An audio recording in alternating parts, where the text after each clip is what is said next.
Today's the day. I'm gonna fix this Model A. It's funny how that rhymes. I've got all these carburetors, and typical trap for people, mechanics. They always point the blame at the carburetor. My problem is, it's a new vehicle to me. I've never had a good known working carburetor that I could rely on, so I've been trying to piece one together. I did get a Zenith from my buddy. Of course, the float needs to be replaced. I'm real close to getting this built, and I actually had it on the car and running, and it idles great. Like, it has the best vacuum compared to these Tillotsons. They don't idle as good, but they do run good. So anyway, jury's still out on which carburetor is better. I know everyone's gonna say Zenith. That's got to have their car just right. Let's talk about this valve here. I had this installed because I had a late 31. The shutoff is on the firewall. Every time I'd start the car and drive away, I'd have to go turn that valve, and I was going to wear my hood hinges out. This was convenient, but I started to guess that this was not always working. What would happen, I'd drive the car for a while, and it would just quit, like I turned the fuel shut off. So, I've been down this road of removing the lines and draining it into a can. I had a gallon can that I filled up pretty quickly, and I thought, well, that's not the problem. It's not fuel flow. It must be this acting up later when it gets hot or something, so I've removed it. Today, I have an update because I drove it to the lake, ran great, full RPM and everything. I thought I'd solved the problem, then it just quit completely, like I turned the fuel off. So let me show you what I'm up to now. It's been draining a while, and we can see our fuel flow there is kind of inconsistent. Well, it's doing pretty good now. I got in the car to check the fuel gauge. It was between 1/2 and 1/4, and when I stepped on the running board, it started flowing again. I think I might have moved that stuff out of the way, but there we go.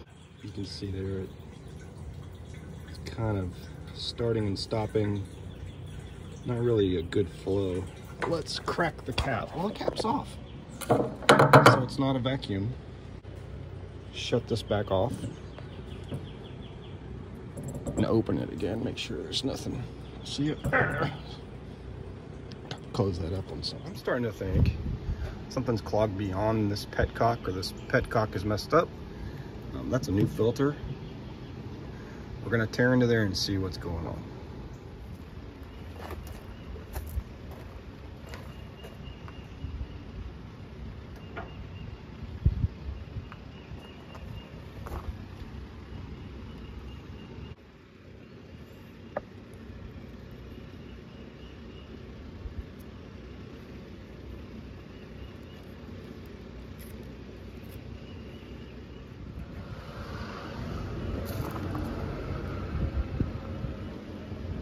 It's like lead.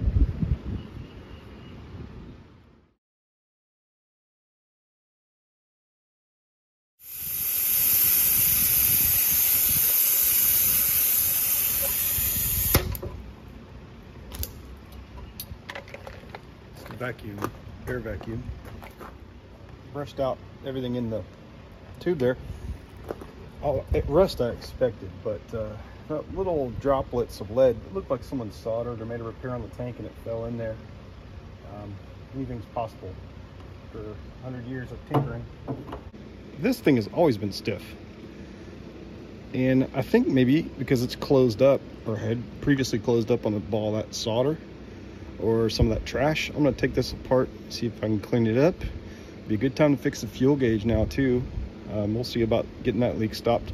This was leaking, so we're killing 2 or 3 birds here with one of these stones. So here's how this thing comes apart. Handle, take the packing nut off.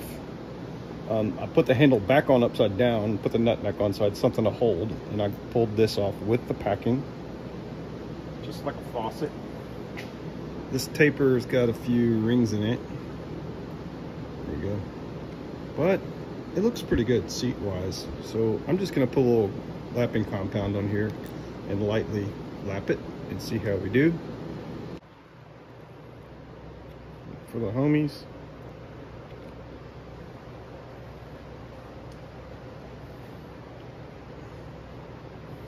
just kind of spread that around. And the trick to making this thinner is America's favorite libation.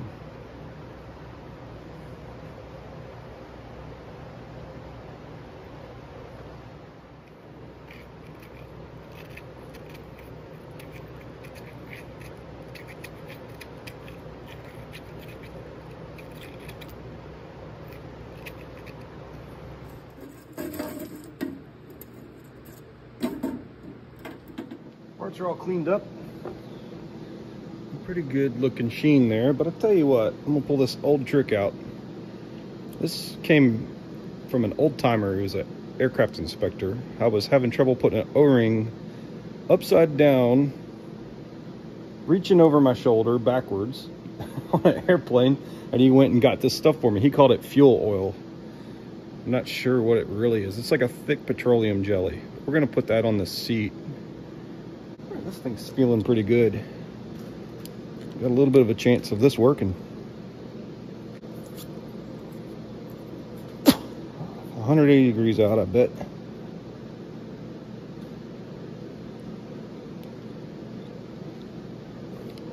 I was looking around for packing. I can't find any in the shop. I just moved, so I'm gonna grease this up and try to use the same packings. Amateur move. But this is what happens. You get impatient and try stupid stuff. So. Okay, good. I'm just gonna snug this up. Put that handle on upside down. Move it. Snug it up a little more. Not a lot of pressure on that. We can always tighten that if it's leaking, which it probably will. We're using packing. The thing about these valves, they've always thrown me off that the handle is 90 degrees on and straight for off. Seems counterintuitive, but put some tape on here. Always turn the tape the direction of the threads, and a minimum of 3.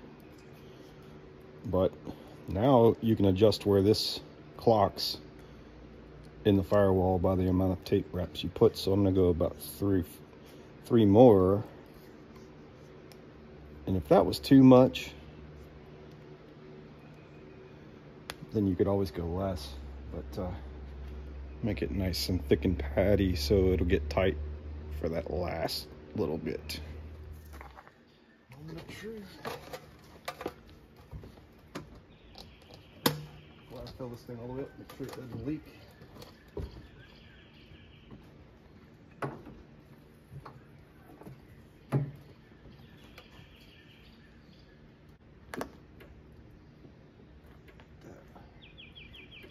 Tries there.